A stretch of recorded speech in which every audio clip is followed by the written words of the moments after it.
저희들이 지금 창세기를 제 생각에는 2달을 더 해야 되는데 첫 번째 시리즈로 저희들이 태초 4대 뉴스를 다루고 있죠. 아담과 이브의 타락, 선악과 이야기를 저희들이 나눴고요. 또 이제 가인과 아벨의 살인 사건으로 우리 제사에 대한 이야기를 나눴습니다. 지난주에 저희들이 노아의 홍수 이야기를 다뤘습니다. 오늘 저희들은 인류 최고 마천루 무너지다라는 설교 제목으로 창세기 11장을 다루면서 10장에 나오는 내용을 약간 커플링해서 말씀 나누기를 원합니다. 지금 2000년도, 22년도죠. 세계에서 가장 높은 건물이 버즈 칼리파라는, 지금 여러분 보시는데 화면에서는 아마 왼쪽일 거예요. 왼쪽에 제일 높죠. 두바이 아랍에미리트에 있는데 높이가 829.8m래요. 엄청나죠, 사실. 2010년에 완공된 이후로 현재까지 세계에서 가장 높은 마천루입니다. 2016년에 완성된 그 한국의 롯데 월드 타워, 세계 5위, 555m를 자랑한다네요. 이것도 참 대단한 것이죠. 이 63빌딩을 자랑하던 때가 엊그제 같은데 555m의 세계 5위의 건물을 한국이 가지고 있네요. 이렇게 오늘날에도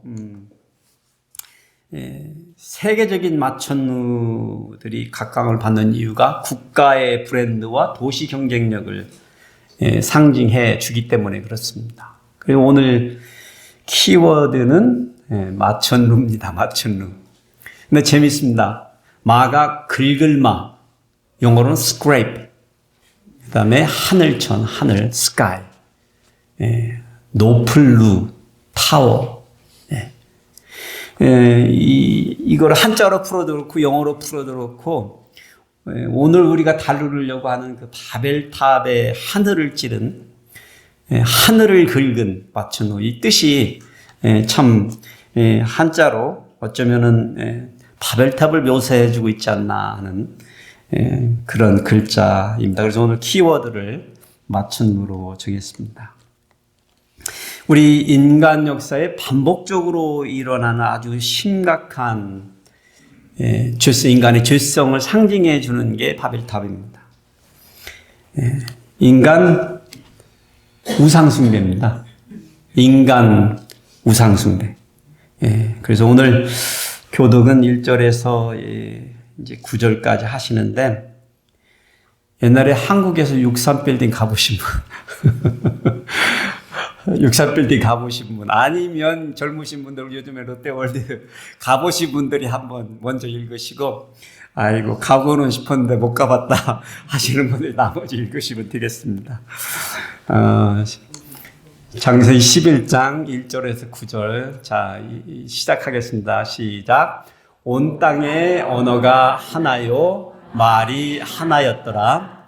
이에 그들이 동방으로 옮기다가 시날 평지를 만나 거기 거류하며 서로 말하되, 자, 벽돌을 만들어 견고히 굽자 하고, 이에 벽돌로 돌을 대신하며 역청으로 진흙을 대신하고, 또 말하되, 자, 성읍과 탑을 건설하여 그 탑 꼭대기를 하늘에 닿게 하여 우리 이름을 내고 온 지면에 흩어짐을 면하자 하였더니, 여호와께서 사람들이 건설하는 그 성읍과 탑을 보려고 내려오셨더라.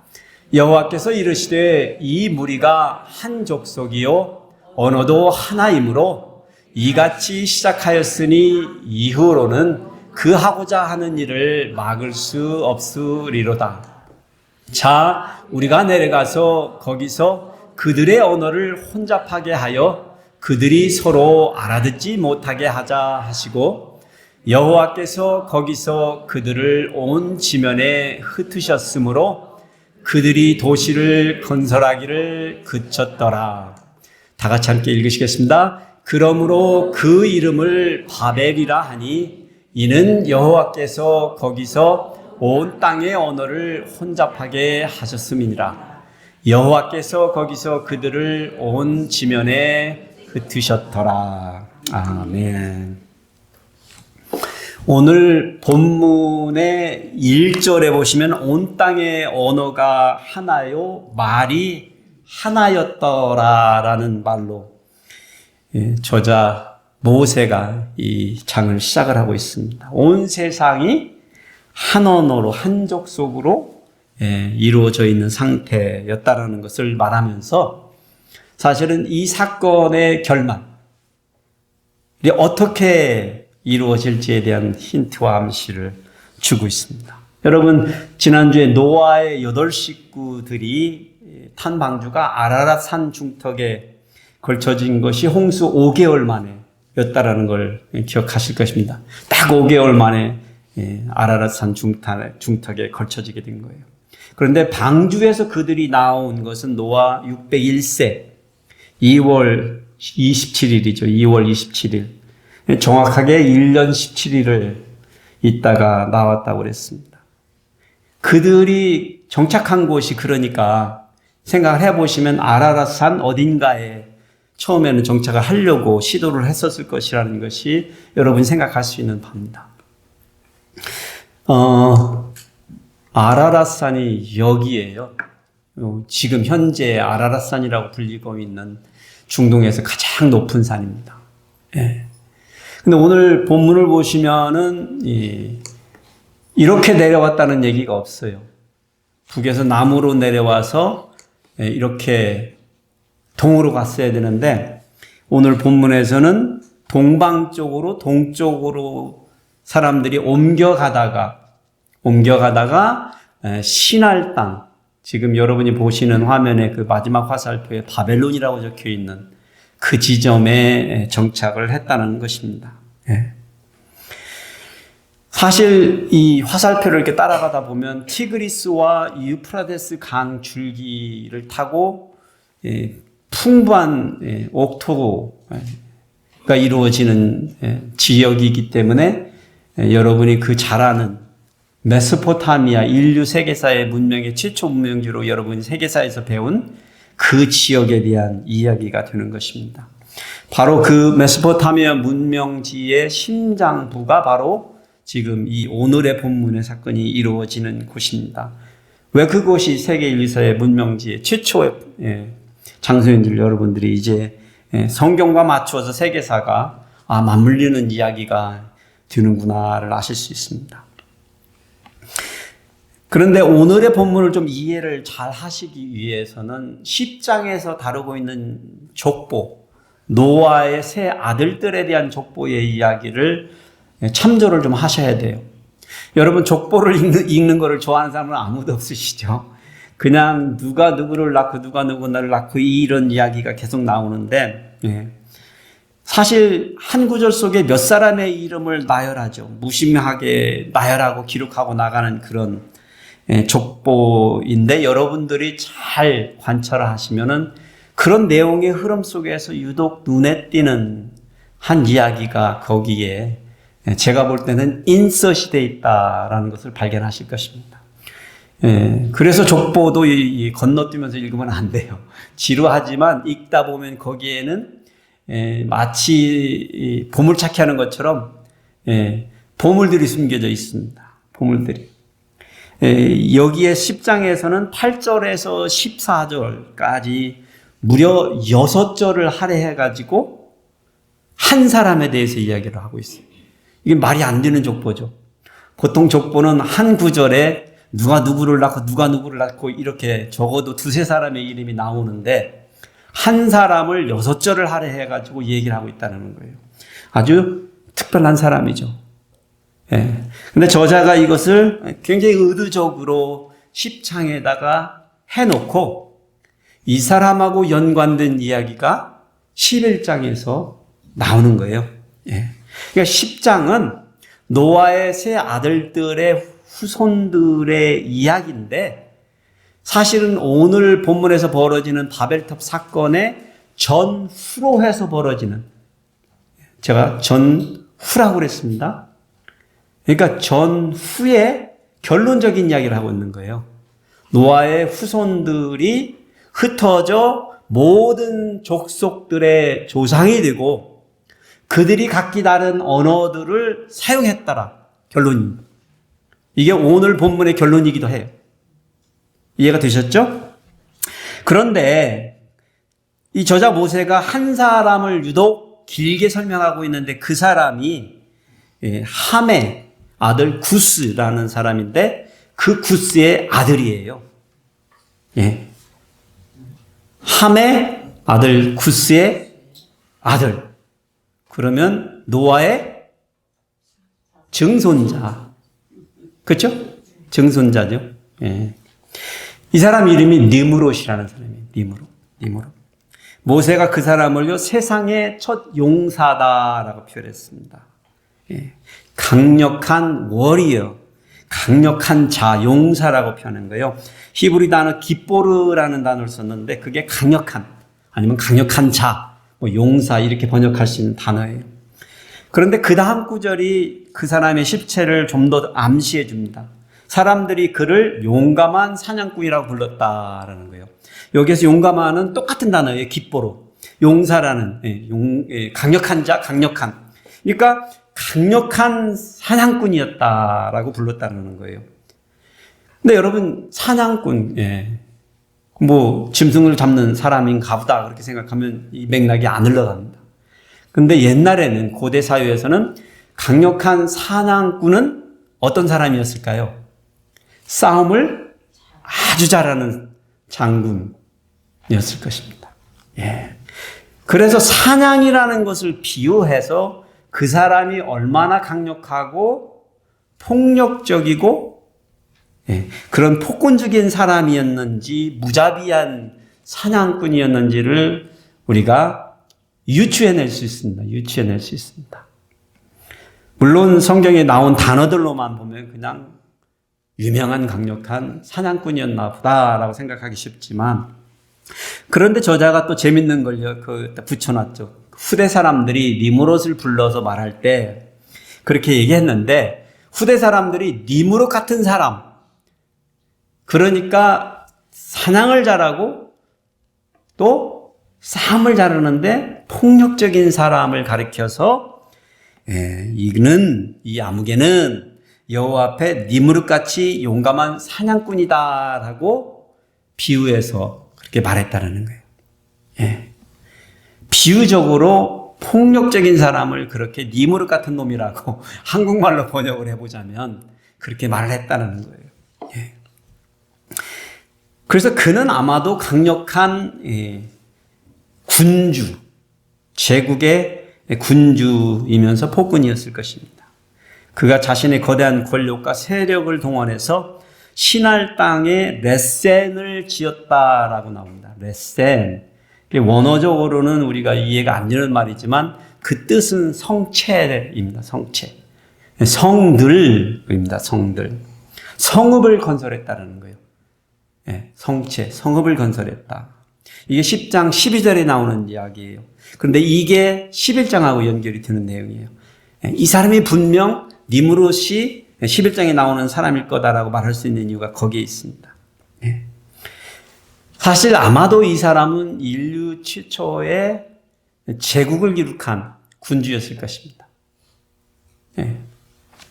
성체를 만들어서, 성읍을 만들어서 정착하게 된 것이죠. 그래서 오늘 그들이 그렇게 느므롯이라는 사람의 통치하에 이 사람들이, 노아의 후손들이 그 신할 평야에서 벌인 일이 뭔지를 한번 세 가지로 정리해서 한번 보겠습니다. 첫째로 인류 최초의 바벨시티가 형성이 되었습니다. 성경에서는 성읍이라고 나와 있죠. 성체, 레센. 저는 바벨 도시가 형성이 되었다라고 표현하기를 원합니다. 3절을 보시면은요, 오늘 본문에 그들이 건축 공법에 있어서 엄청난 브레이크드루, 테크놀로지의 브레이크드루를 만들어낸 겁니다. 이 테크놀로지는 그 시대의 사람들의 생활성을 송두리째 바꿔준 테크놀로지였습니다. 여기 보니까 그들이 새롭게 발견한 이 테크놀로지가 뭔지를 이렇게 얘기하고 있어요. 벽돌을 만들어 견고히 굽자하고 이에 벽돌로 돌을 대신하여 역청으로 진흙을 대신하고 성읍과 탑을 건설하였다. 이 사건이 있기 전에는, 이 테크놀로지가 나오기 전에는 보통 돌하고 진흙으로 그들이 건물들을 만들었습니다. 그런데 아시겠지만 돌로 건물을 만든다는 것은 쉽지가 않습니다. 전문가가 필요하고 또 돌이 그렇게 싼 게 아니잖아요. 그 시대에 건물을 소유하고 그렇게 질 수 있는 사람들은 누구였을까요? 부자나 권력 있는 사람들 뿐이었던 겁니다. 나머지 평민들은 어떻게 살았을까요? 결국 집이 없는 거예요. 떠돌이 생활이 가능하겠죠? 나그네 유목민들처럼 천막이나 텐트 같은 형식으로 살아갔던 것이죠. 그래서 이제 건축물이 어떤 이 프로젝트가 생기면 거기 가서 일하고 일당 받고 먹고 사는 그런 처지에 있었는데 이 테크놀로지가 나온 거예요. 진흙으로 벽돌을 만들고 집을 섞어서 만드는 것이죠. 풀을 섞어서 마른 풀을. 그리고 그것을 말려가지고 구우면 돌처럼 단단해지는 이 테크놀로지를 발견한 거예요. 그것을 갖다가 역청, 오늘날의 아스팔트입니다. 아스팔트를 중간중간 이렇게 섞어가지고 쌓으면 가격이 저렴하고 진흙은 또 파면 나오잖아요. 그렇게 해서 사람들이 자기들 집을 지을 수 있게 되었다라는 거예요. 그러니 어떻게 됐어요, 사람들이? 자기 집을 지으니까 사람들의 생활이 어떻게 돼요? 정착하는 문화가 형성이 되고 성읍이 형성이 되고 시족들끼리 옹기종기 살다 보니까 그게 도시가 이루어졌다라는 것입니다. 그러니 인류 최초의 도시화가 이루어진 겁니다. 획기적인 변화예요. 근데 사실 그들이 그러므로 이동하기를 멈춘 것이죠. 이동하기를 멈춘 것이죠. 근데 어떤 분들은 이동하는 거, 하나님이 온 세상을 정복하라고 그랬는데 멈췄다, 그게 잘못이다라고 해석하기도 하는데 저는 그것이 문제가 아니라 결과적으로 그렇게 되긴 됐지만 진짜 문제는 사람들이 만든 자기 자신들의 위대한 지식, 테크놀로지를 사람들이 어떻게 했다요? 더 의지하고 신봉하게 됐다라는 거예요. 그것만 있으면 모든 것이 다 해결될 것 같은 만사가 그것에 의존하는 생활 패턴이 생겨버린 것입니다. 그러니 그 지식에 테크놀로지에 의존하면 의존할수록 사람들은 어떻게 됐다고요? 하나님으로부터 멀어졌다라는 거예요. 멀어졌다라는 거예요. 이것이 바로 진짜 문제였다라는 거예요. 도시화가 모여서 사는 게 아무 문제가 없지만 도시화를 이루면 이룰수록 사람들은 먹고 사는데 바빠지고 자기를 위해서 사는데 바빠지고 인간의 지식과 테크놀로지를 의존하다 보니까 하나님을 의존하지 않게 된 것입니다. 인간의 지식을 더욱더 의지하게 된 것이에요. 하나님을 향한 신앙은 갈수록 더 축소가 되어버린 것입니다. 도시화로 인해서 사람들의 거리는 가까워졌습니다. 그렇죠? 가까워졌죠.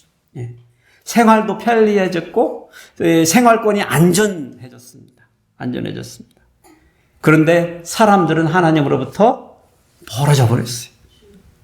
이것이 그들이 자초한 첫 번째 영적 문제입니다. 인간 지식에 대한 신봉. 여러분, 나그네 생활을 할 때는 앞날이 어떻게 될지 잘 모르잖아요.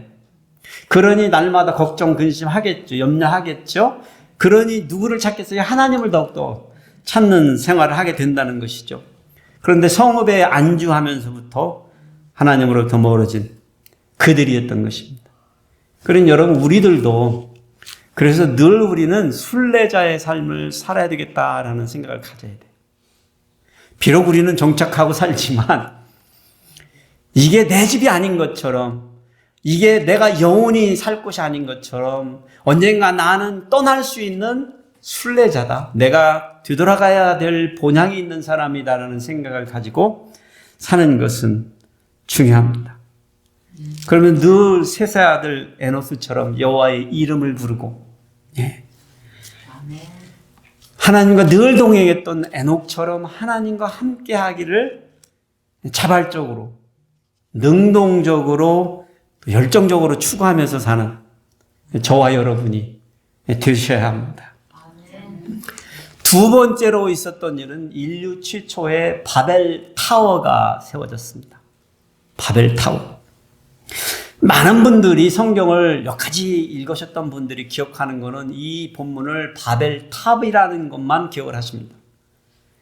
그런데 제가 첫 번째로 다뤘던 것이 바벨 시티라는 거예요. 사실 바벨 타워는 그렇게 큰 프로젝트는 아니에요. 상징성을 보여주는 것입니다.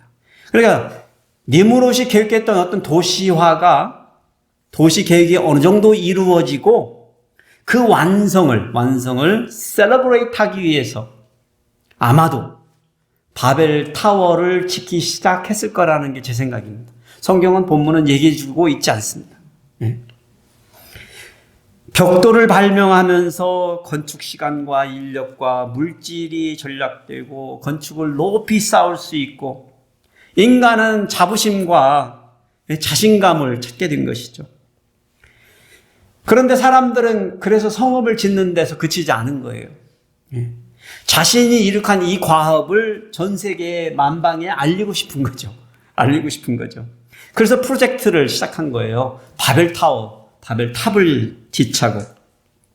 사실 도시계획은 나름대로 인간의 삶의 편리함과 안정과 보호를 가져다 주었기 때문에 필요한 거라고 우리가 말할 수 있습니다. 그런데 그들이 시작한 탑 건설 계획은 그러한 것들이 아니었어요. 예. 어쩌면 사람들이 홍수의 기억을 아직도 잊지 못하고 있어서 높이 쌓으면 쌓을수록 홍수로부터 물로부터 안전하리라, 살게 되리라 라는 생각을 가졌는지도 모릅니다. 예. 그런데 그들이 가지고 있었던 진짜 이유가 여기 기록되어 있어요.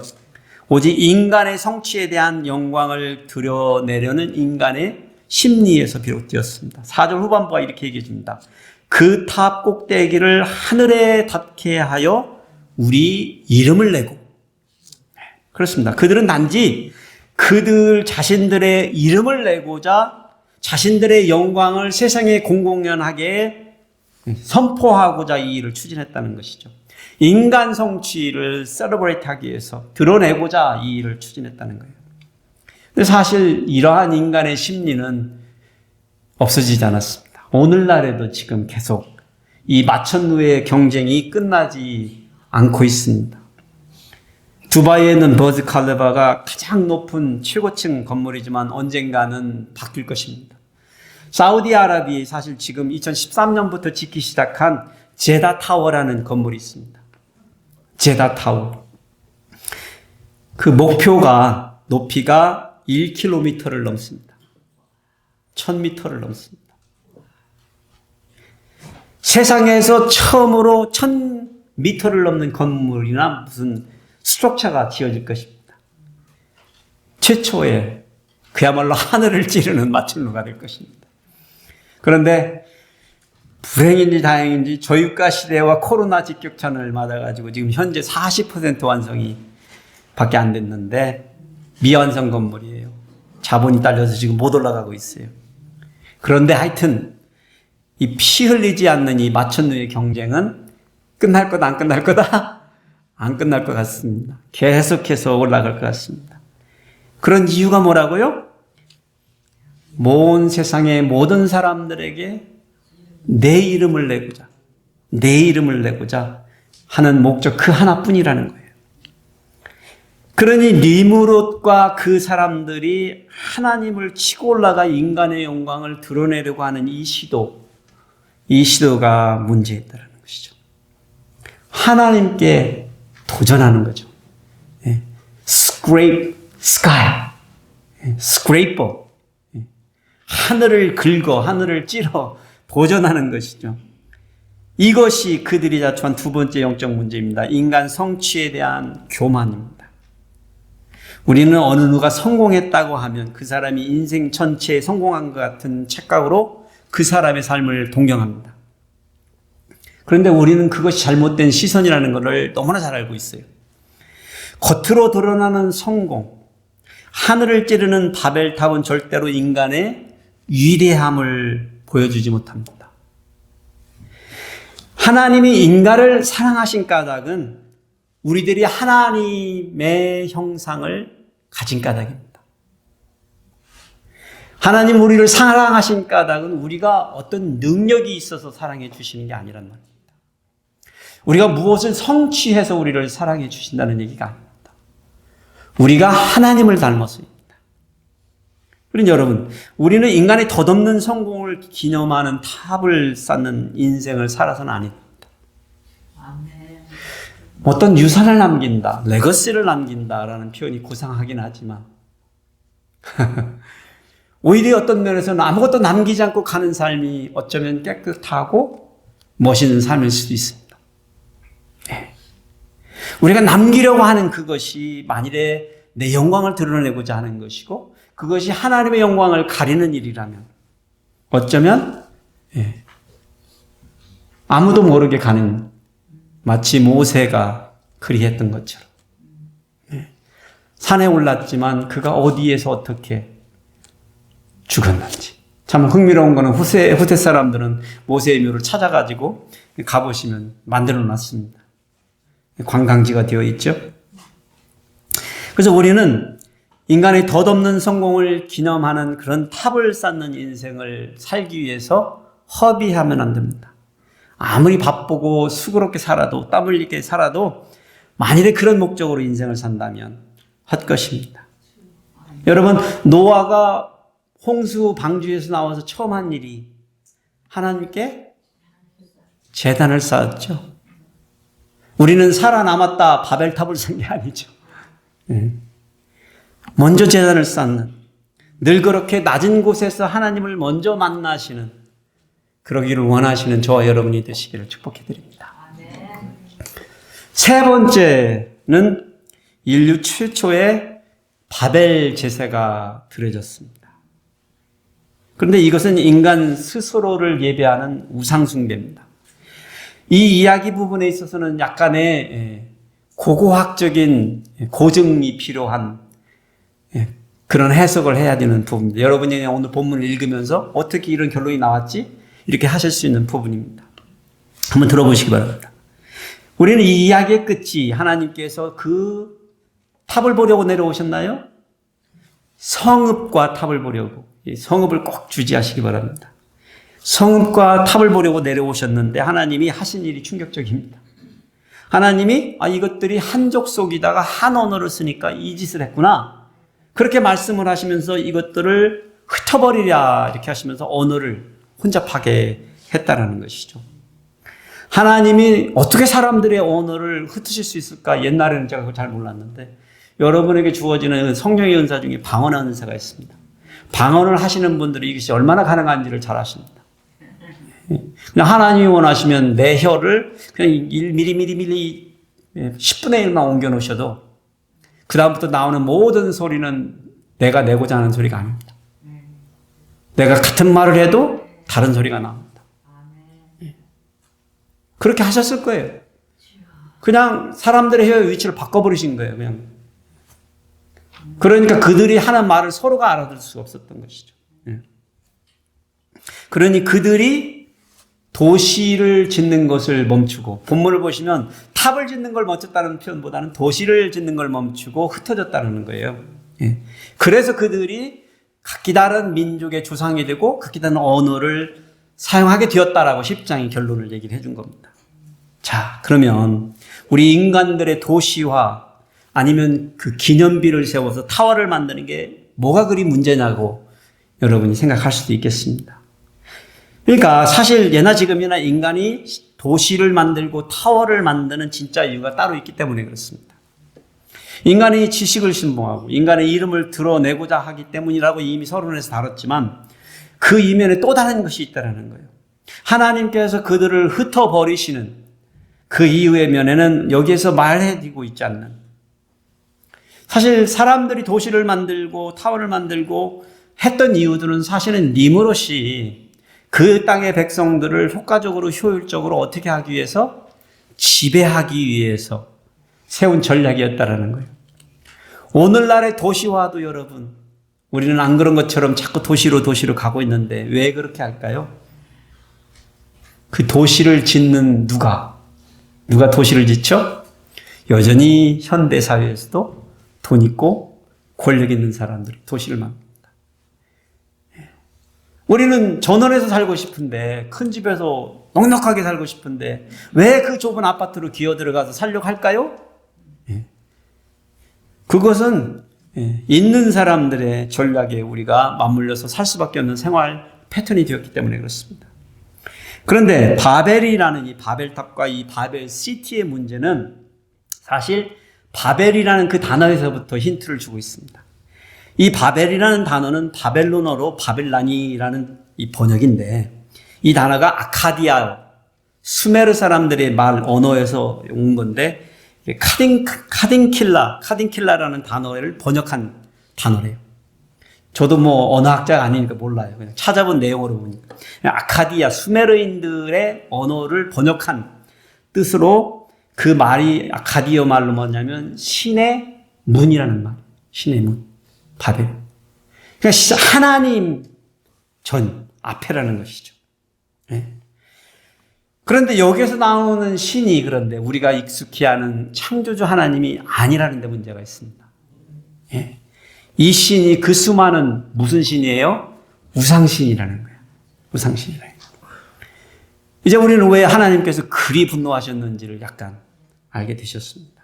그리고 왜 성경에서 앞으로 여러분이 바벨이라는 말만 들어도, 바벨론이라는 말만 들어도, 바벨탑이라는 말만 들어도, 성경의 계시록에 바벨론이라는 말이 나면 왜 하나님과 대적하는 원수처럼 그렇게 표현되는지를 여러분들이 짐작하실 수 있습니다.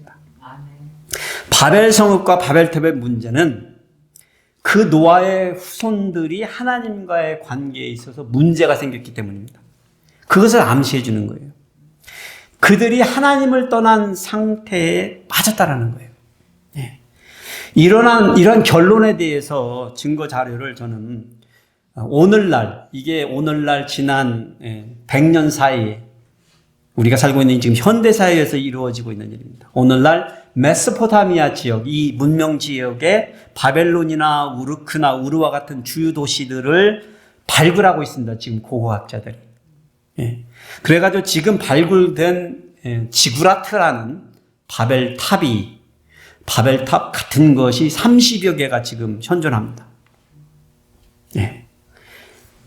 이것들이 발견된 이 지구라트들은 주전 2000년에서 1500년경에 만들어진 것들이에요. 그러니까 이것들이 건설된 거는 이 바벨탑 사건 후가 되겠죠. 후가 되겠습니다.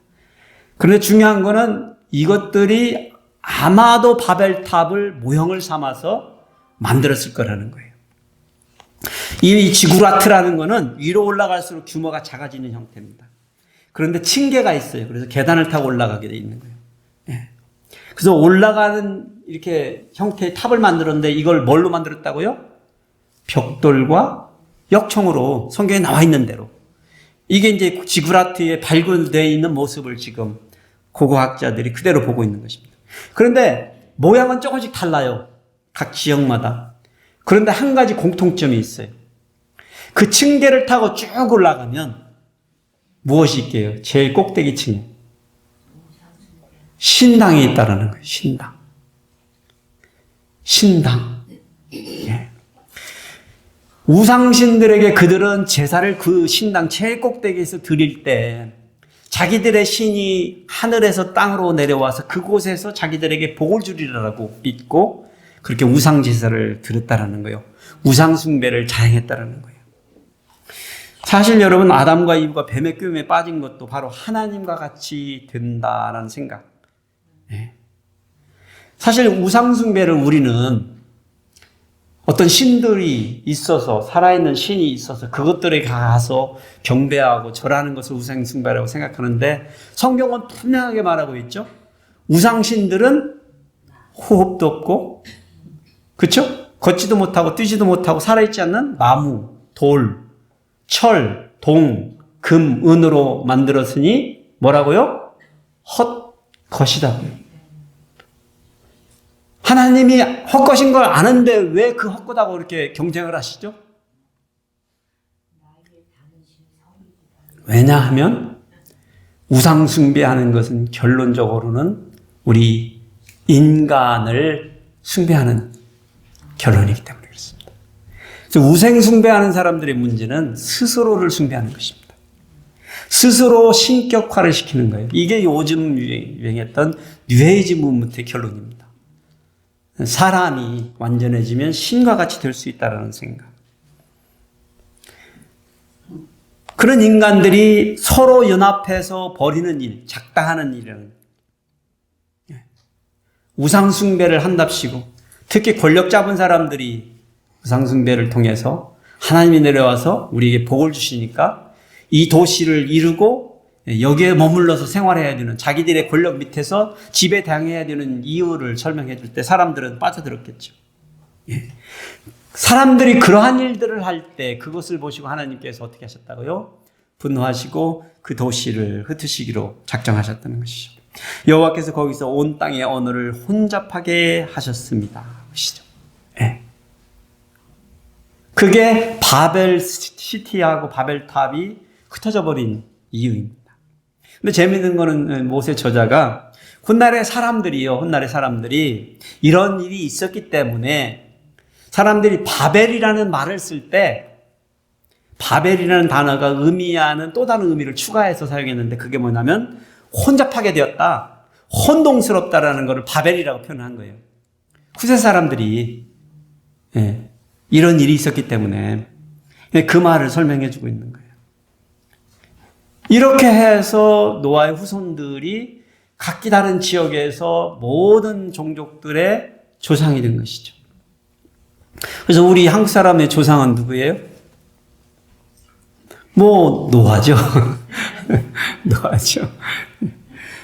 그래서 오늘 우리는 이 바벨의 역사를 통해서 기억해야 될 한 가지가 있다면 하나님과의 진정한 교제가 없는 인간의 연합, 인간의 성체, 인간의 계획은 인간 스스로를 믿고 의지하고 높이는 우상숭배라는 거예요. 이걸 하나님이 안 좋아하신다는 거예요. 이것이 하나님이 기뻐하지 않으신다는 거예요. 예.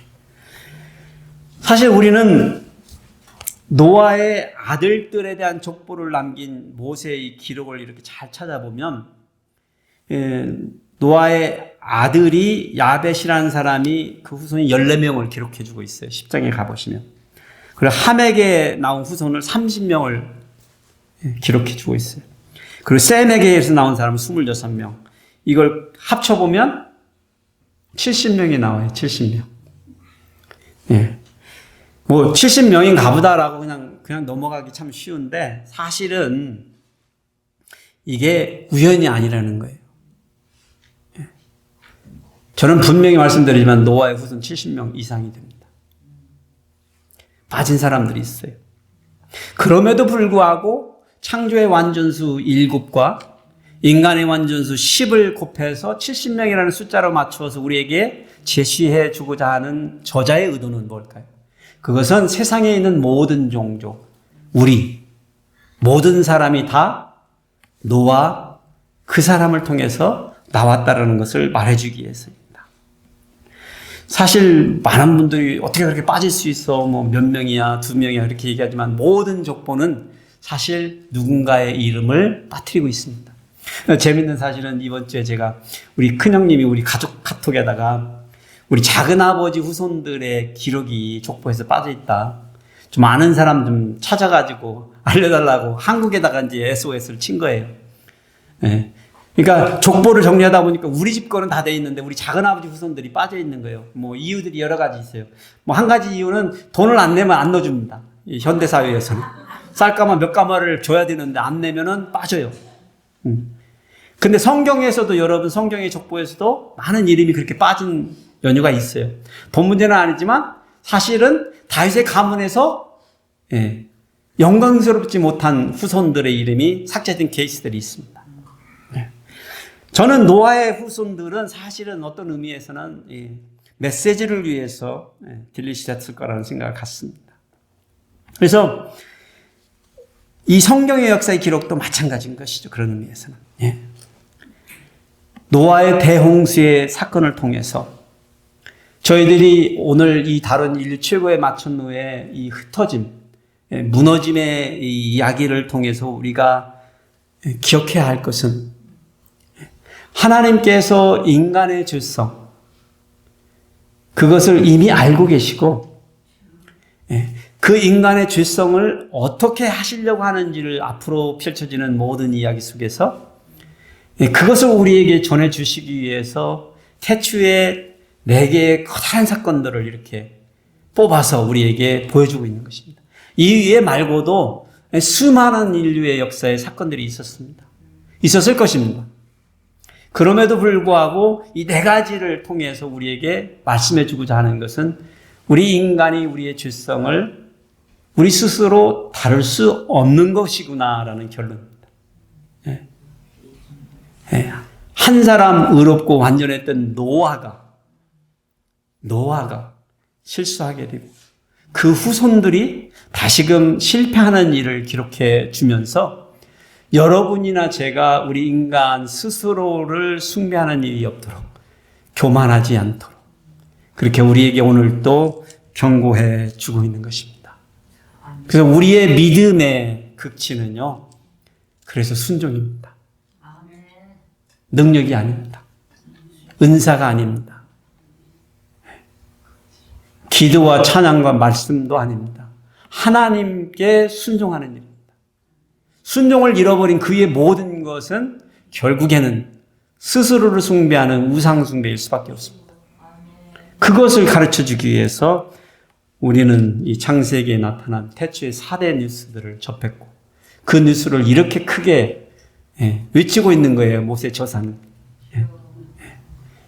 우리의 죄성됨을 인정하고 우리가 하나님의 모양대로 만들어졌지만 형상대로 만들어졌지만 우리가 끊임없이 우리 인간 스스로를 구원할 수 없는 존재라는 것에 대해서 우리가 동의하고 받아들이고 우리를 구원해 주실 분이 우리 인간이 아니라 하나님께서 감당해 주실 거라는 이 소망을 붙들고 하루하루를 승리하시는 여러분 되시기를 축복해 드립니다.